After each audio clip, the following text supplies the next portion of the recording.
talk about insight as a medieval historian. Yeah. I mean, historian training shape your view now. It gives you a much broader perspective on the current and future developments. And if you look at the 19th century Industrial Revolution, a country like Britain or Germany became a powerful empire because it industrialized first. But then a country like China or like Korea suffered tremendously. It was occupied and exploited by the industrial powers. So some things repeat themselves. Every invention, every discovery usually creates new inequality. As a historian, I can raise a warning that it's very unlikely that the new powers of artificial intelligence will be shared equally between all the countries in the world. It's much more likely that some countries will lead this new revolution. They will be able to dominate and conquer and exploit all the others in an even more extreme way. So some things repeat themselves, but other things are really different. I would say that maybe the most important difference is that in the past, almost all the inventions and discoveries, they gave people control of the world outside. We learned how to control the other animals, the forests, the rivers, but we never gained much power over the world inside us. And this is the big change that will happen in the 21st century. Powers we are gaining is power over the internal world, to re-engineer and manufacture bodies and brains and minds. I think Earth will be dominated by entities which are more different from us than we are different from Neanderthals or from chimpanzees. Do you feel that maybe sometimes you underestimated the human spirit? I mean, from late 19th century, maybe from Freud, they tried to explore your psychology. And also Virginia Woolf said the human spirit changed totally. But really change? You're right.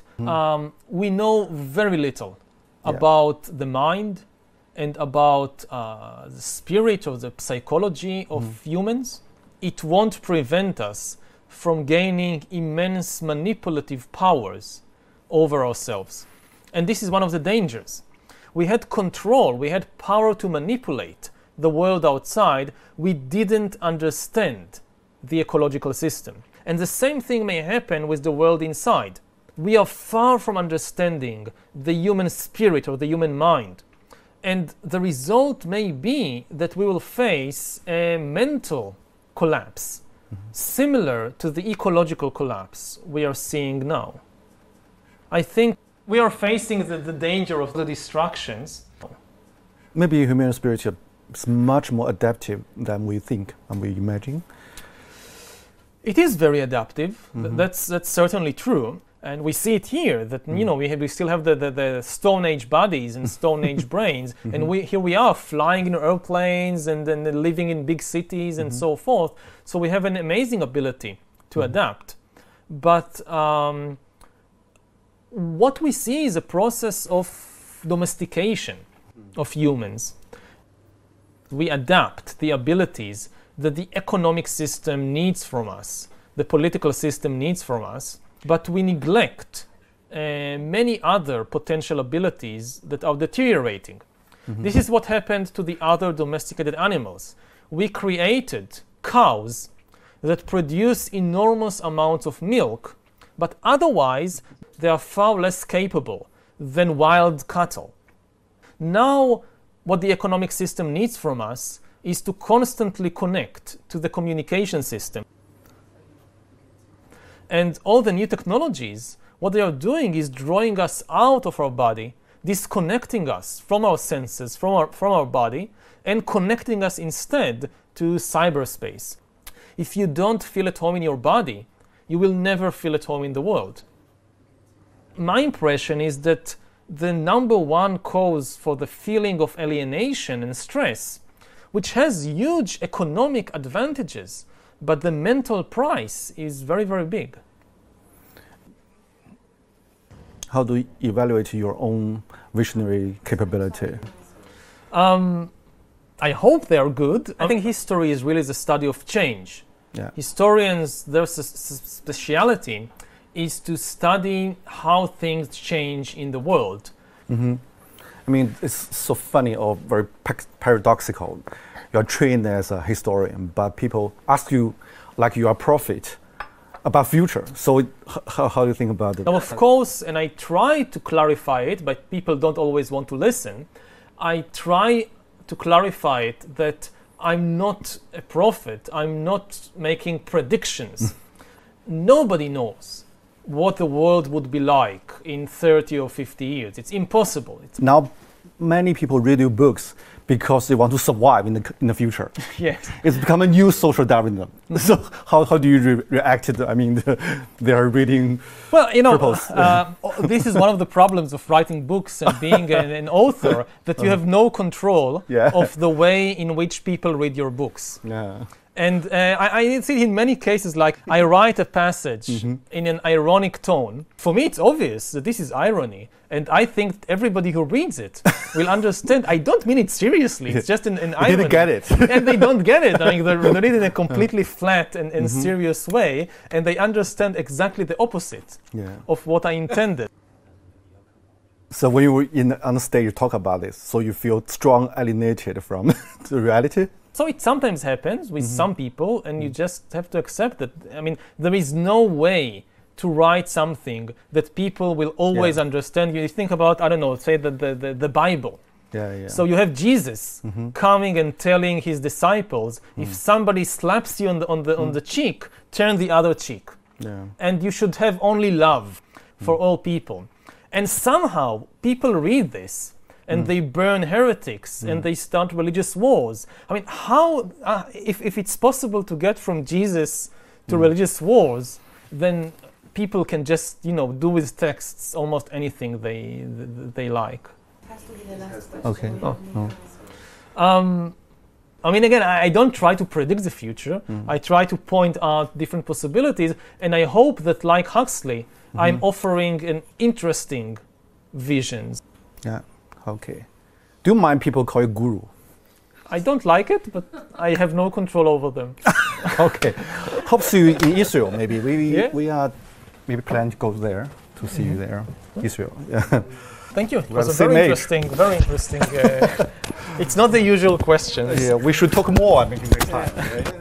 Okay. Take care. You too. 爱你中国，我爱你中国。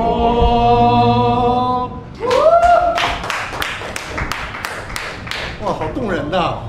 哇，好感动。来这里吃饭的以色列人多吗？犹太人？阿拉伯人根本上就没有，但是犹太人很多。我有几十年的客人，几代人都在我这里吃饭。当时79年来说，这里危险吗？这里问题多吗？以色列一直都有问题。到今天为止，昨天为止都有问题。这个阿拉伯世界的冲突，几次以色列的战争我都在这里。1982年就是打黎巴嫩。对。那个时候打黎巴嫩的时候，很多人，美国来的，其他国家来的犹太人，他们在街上里被等，以后就有车子把他们送走，送到前线去。我问他们我自己愿意来的。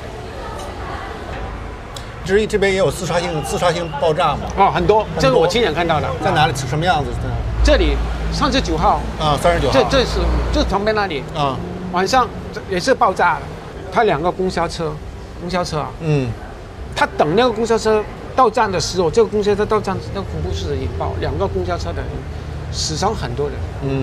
他爆了以后，还有第2个人看到你们很多人在这里，第2个人进来爆了。什么时候爆炸最严重啊？一直都有。我们都已经怕。现在少一些了，是吧？没有了，根本上没有。现在没有了。就因为建那个墙，是不是？是，很有效，是吧？有效。但是巴勒斯坦人就很愤怒嘛，建这个墙，把人与人之间都分开了。以前有信经记载的时候是犹太人的地方，后来犹太人2000多年的时候，他们这人就散掉了，逃到全世界的地方去了。以后阿拉伯人进来这里，生活了1000多年，他们也是当这里是他们的一辈子，他们的家。所以我觉得应该有和平的一点，大家就应该互相体谅一下。大家互相残杀，这不是一个好的解决方法。You know, I just traveled from Jerusalem, the old city. You see the different culture, different religion, and I mean very mixed culture, and a lot of burden from history. Is there a kind of Israeli mentality? Could you describe it? As a tourist, maybe you go there, oh, it's very interesting, or you see all the old places, or this is where Jesus was, and so forth. But you live there, the amount of hatred in that place, it's like a nuclear reactor of hatred. You know, religion can be a wonderful thing, but when you live in Jerusalem, you realize that it can be a terrible thing. Yeah. How much hatred and anger. Ideally, a temple or a religious place is a place where you go in order to experience peace and harmony. If you go to a temple and you experience hatred and anger, then this is a dysfunctional temple. It's not working, you know. It's like going to a hospital and getting back even more sick. So Jerusalem for me is a dysfunctional temple.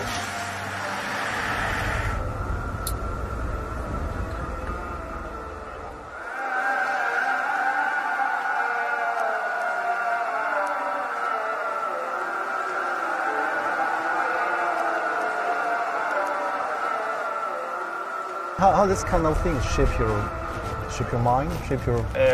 The influence on me, of if this is what you ask, it obviously has an impact. I mean, if you live in a place like Silicon Valley, maybe you can have this kind of utopian vision of a world governed by science and by rationality and things like that. But if you live in the Middle East, it's obvious to you that you cannot escape this tension, because all around you people are killing each other because of their belief in fictional stories. So it's very clear to you that fiction is an extremely powerful thing. My house, the village where I live, is exactly middle of the way between Tel Aviv and Jerusalem. On the one hand, I'm very connected to this world of Tel Aviv. Modern technology, modern technology, high tech, all that. And on the other hand, very connected to Jerusalem with all the religion and mythology, and especially this is why I think much of my writing and scholarship is about this tension between the modern world of the 21st century and artificial intelligence and all that, and on the other hand, the still great impact of all these mythologies and fictional stories and religions. When did you notice the tension? When did you notice the hatred of religions and I think only when I left Israel and I went to do my PhD in Oxford, then I realized how much tension there is in the place where, you know, when you're born into it, you think, well, this is how the world is. And only when you go out, you realize, no, this is not how the about world is. How do you think about the Jewish people? I mean, the Jewish come back, take the city, they become a new authority. Is understanding or for you not? For me, I don't have a problem with the religion about the Jews, and they was living here before the occupation, and we have places that they are neighbors of the Arabs, and they don't have any problem with the Palestinian here before the occupation. When they kick them out from Europe and receive them, and later they are get of this country. But after, it's became the problem.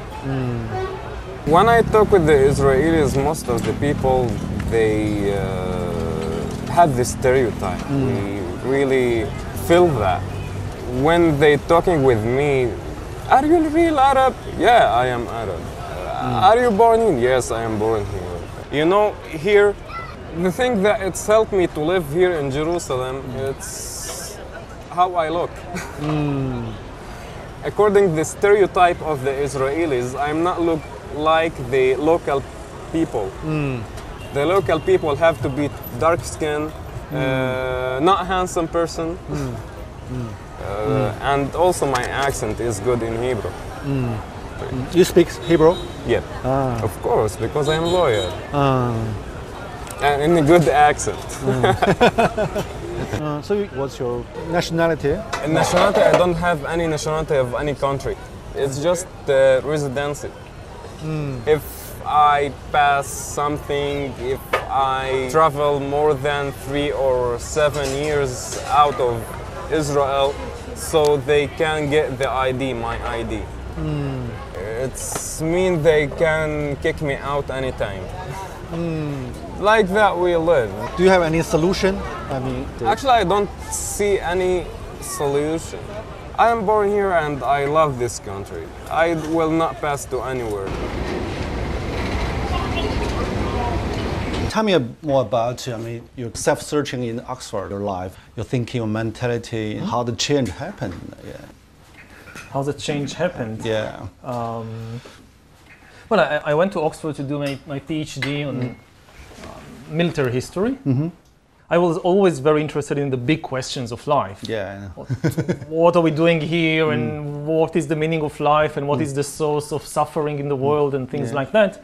But I got the impression that you couldn't really engage with these questions in the academic world.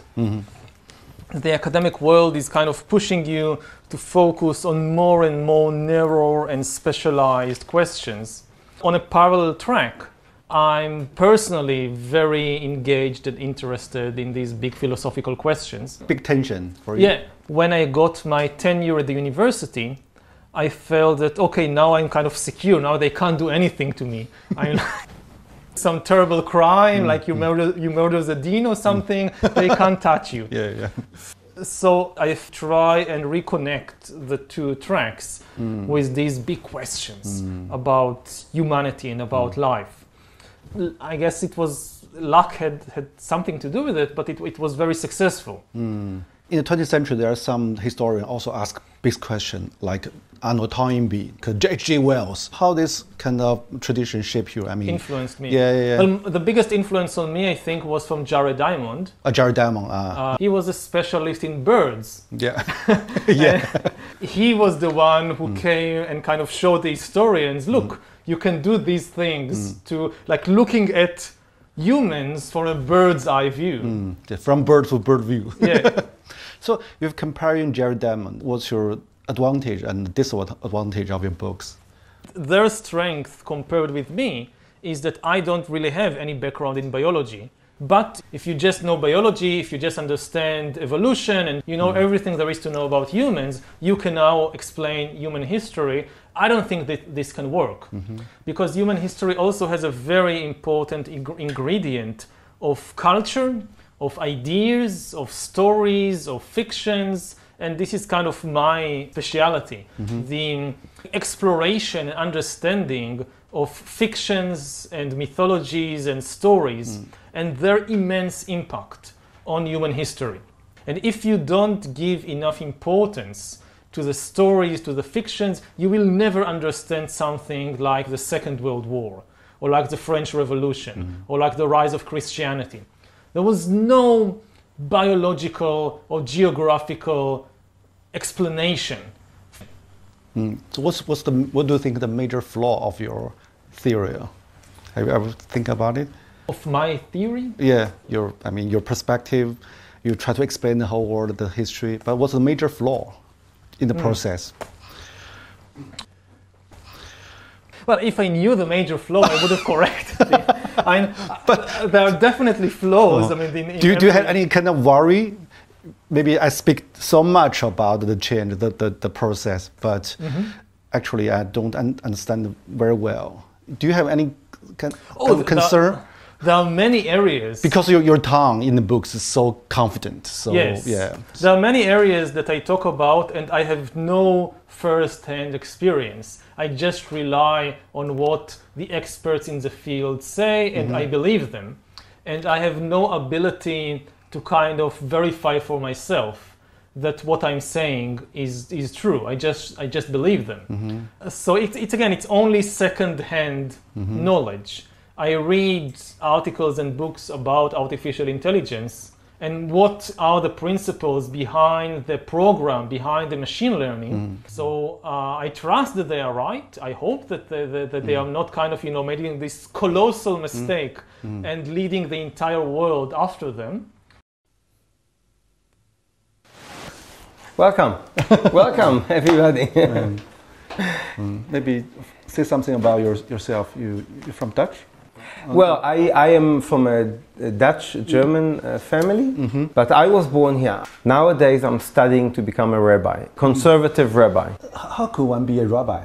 You have to study and you have to pass exams. You compare with the priest for the Christian, similar things or not similar? I mean, the role they played in the social society. I think you are the spiritual leader. Of the people, and it's a very important job because you're working with people. For us, for outsider, the Jewish education seems very interesting combination. On the one side, it's quite religious. You stick some everlasting truths. On the other side, the Jewish people seems very open to new technology, new knowledge. So how to explain the combination of this kind of paradox? If you read the Talmud, you can see in the Talmud that they already were very much open-minded. They had already broad knowledge. They didn't say, we only have to confine ourselves to one knowledge, which is the Jewish. We have to understand everything because life is about everything. Talmud is a lot about discussions, open discussions. We bring different ideas and, you heard a story that came from another country. How do we relate to that story? Is it relevant to us? I think that in the Jewish philosophy, and you have to listen to everything, understand other cultures, other people. 2,000 years ago, we were fighting amongst ourselves. And because we were fighting, there were splits in the people, the temple was destroyed. So, I think that the big issue of today is how do we build bridges? How do we educate the next generation so we build bridges to people who are different than us? And how the Jewish people deal with the trauma? Teach the kids to know the trauma, to know their past. We realized that the stories are very, very important. Everybody started talking about it and understanding that it is important to discuss it. Do you think that Israel today still facing kind of existential crisis? I want to believe that not. I think that, there are people in the world that say that they want us to disappear. But I don't think that, practically it's possible. But human beings are not always predicted. What we learn from history is that human beings, that people, never learn from history. So history can often repeat itself because we just don't learn. So we don't look with open eyes of what happened only a few years ago and say, okay, let's do it differently. So I don't know. I don't think that we are today on an immediate threat. But of course, Israelis feel that there is a threat. But I hope and I believe that we are strong enough and we'll be okay.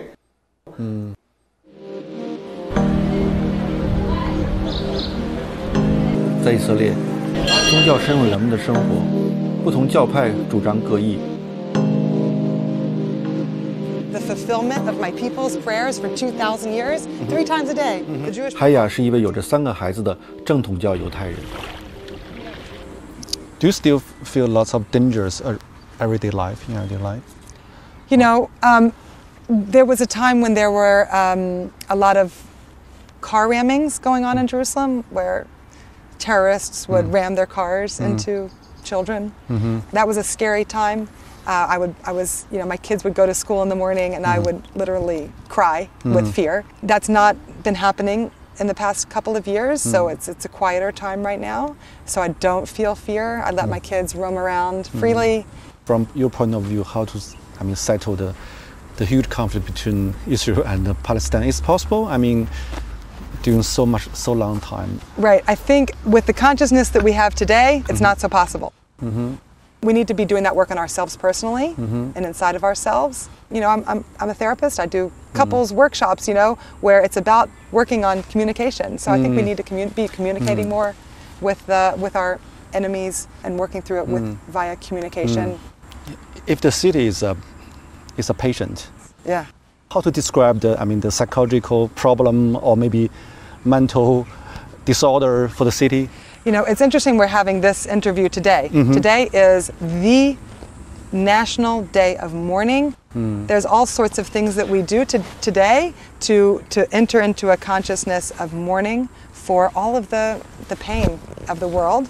2,000 years ago, our people had senseless hatred. We hated for no good reason. We hated our brother, we hated our cousin, we hated.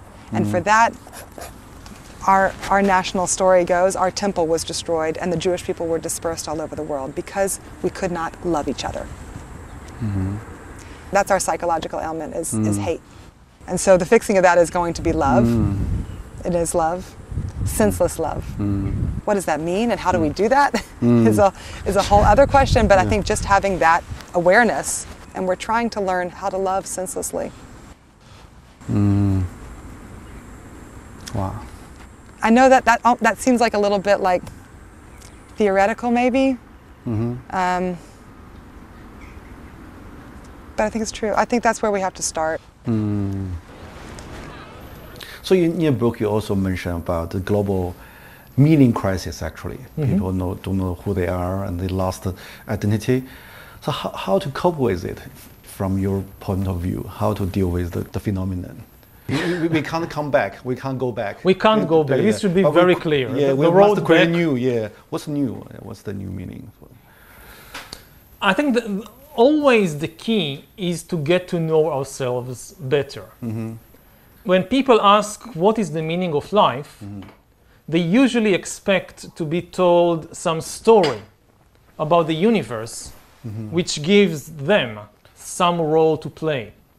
You have the Jewish story, the Christian story, the national story, but all these stories are false because the universe doesn't work as a story. It exists today in the world, not Israel, not Japan, not Greece, not Egypt. None of them existed 5,000 years ago. Humans coming out of Africa, the first cave art, the farming, the invention of farming, of agriculture, the invention of writing, of money, the first cities, all these things happened long before any of the nations that today exist appeared.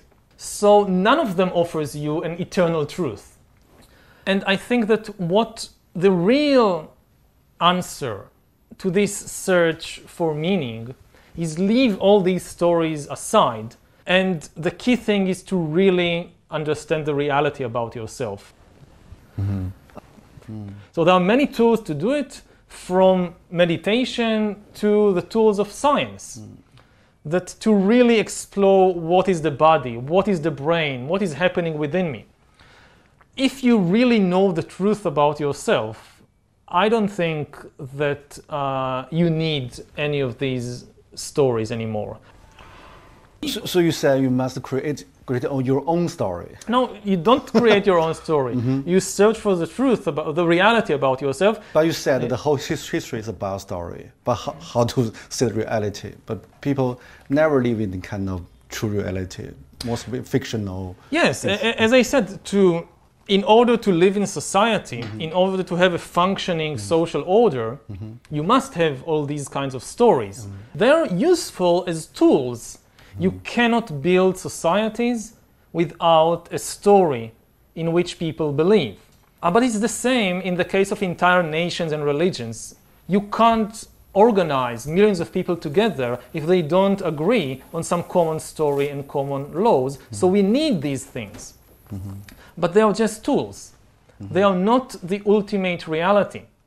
If you mistake these imaginary stories for the ultimate reality, then you will never know the truth about yourself, and you will start usually sacrificing people for the sake of imaginary story, like what is happening in the Middle East all the times.